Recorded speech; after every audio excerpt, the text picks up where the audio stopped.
آج مولانا طارق جمیل کے بیان پہ ریاکشن ہوگا، ویڈیو کو اینڈ تک لازمی دیکھنا۔ رمضان کے حوالے سے بہت اچھی رمضان کی سب سے بڑی تیاری کیا ہے کہ اپنے دلوں کو صاف کرو پہلے سے۔ جس دل میں نفرت ہو، بغض ہو، کسی کے لیے غصہ ہو، کسی کے لیے کیا کیا جذبے ہوں، دل صاف کرنا۔ بیان سن کے خود بھی عمل کریں اور اپنے دوستوں کو بھی عمل کرنے کی دعوت دیں۔ میرے نبی نے خوشخبری سنائی، میری بات دھیان سے سننا، رمضان آنے والا ہے، تراویح آنے والی، تراویح کے ہر سجدے پر 1500 نیکی، 1500 نیکی۔ یہاں کی سب سے بڑی مسجد کون سی ہے؟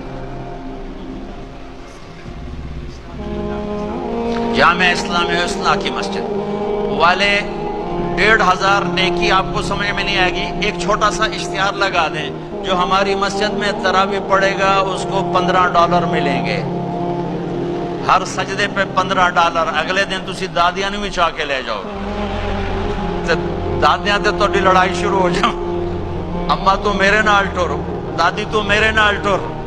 میرے نبی کی خوشخبری، 1500 نیکی، 3 سیکنڈ کا سجدہ،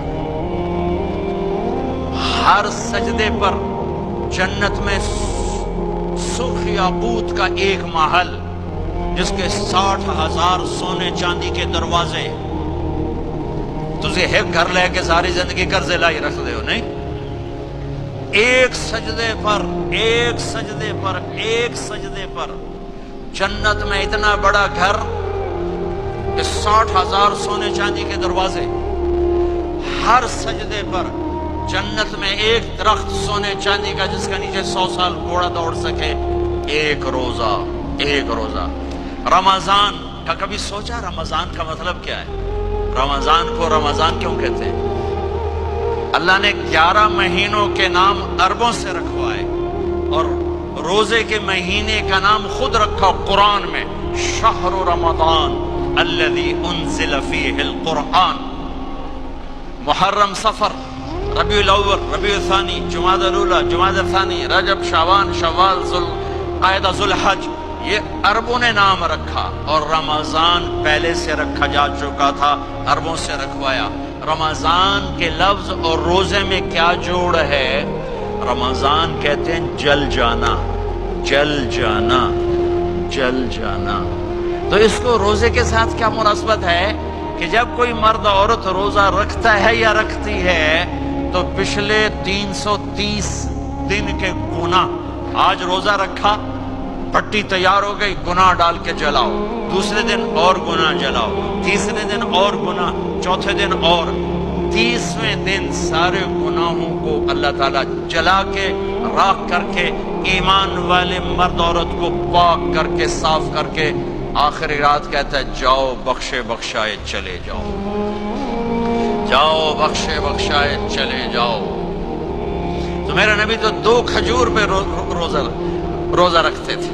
اور ایک بڑا خوبصورت واقعہ ہے رمضان کا، کہیں سے بکرے کی سری پکی ہوئی آ گئی تو اب بڑے شوق سے کھا رہے تھے، اور ساتھ ارباز بن ساریہ بھی تھے، حضرت علی بھی تھے، اور حضرت مقداد بھی تھے، 3-4 آدمی سری کھا رہے تھے۔ بلال رضی اللہ عنہ آئے کہ یا رسول اللہ، سحری کا ٹائم ختم ہو گیا ہے، میں اذان دینے جا رہا ہوں، آپ کھانا پینا بند فرما دیں۔ اب میں کہا ٹھیک ہے، وہ باہر چلے گئے، اذان دینے لگے، پھر خیال آیا میں دیکھ لوں کہ آپ نے کھانا چھوڑا کہ نہیں چھوڑا۔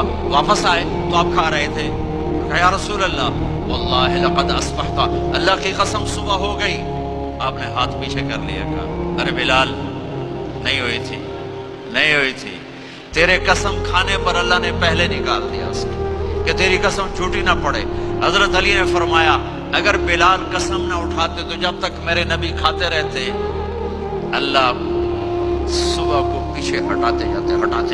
ماشاءاللہ ماشاءاللہ، بہت ہی خوبصورت بیان تھا۔ جس بھائی نے میرے چینل کو ابھی تک سبسکرائب بھی نہیں کیا، سبسکرائب کریں، لائک کریں، بیل آئیکن کو دبا دیں تاکہ آنے والی ہر ایک ویڈیو آپ تک پہنچ سکے۔